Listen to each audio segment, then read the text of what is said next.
હવે આગળ વાત કરીએ તો માંગરોળના રહીજ ગામે ખેડૂતની 2 ભેંસોને વીજ કરંટ લાગતા મૃત્યુ થયું હતું તો 2 બળદનો આબાદ બચાવ થયો હતો। માંગરોળ તાલુકાના રહીજ કલ્યાણ ધામ સામે વારી પાસે સરિયાણમાંથી સરી 2 ભેંસો અને 2 બળદ પરત પાણી પીવડાવવા વાડીએ આવતા રસ્તા પર આવેલ 11 ટીસીમાંથી શોર્ટ લાગતા 2 ભેંસોનું મોત થયું હતું। ભેંસ લઈ આવતા 2 બાળકો અને 2 બળદના બચાવ થયો હતો। માંગરોળ રહીજ ગામ ખેડૂત મુન્નાભાઈ અરજણભાઈ વાઢેરની 2 ભેંસને શોર્ટ લાગતા મોત।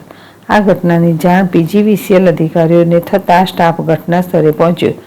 માંગરોળ રહીજ કલ્યાણ ધામ સામેના રસ્તા પર બીરમાં સરી પરત આવતા રસ્તા પર આવેલ 11 ટીસીમાંથી પસાર આવતા 2 ભેંસ શોર્ટ થતાં મૃત્યુ થયું હતું। શોર્ટ લાગ્યાની જાણકારી મેળવવા પાવર એમ્બ્યુલન્સ થતાં પાવર જમીનમાં ઉતારવાથી ઘટના બની હોવાનું સામે આવ્યું હતું।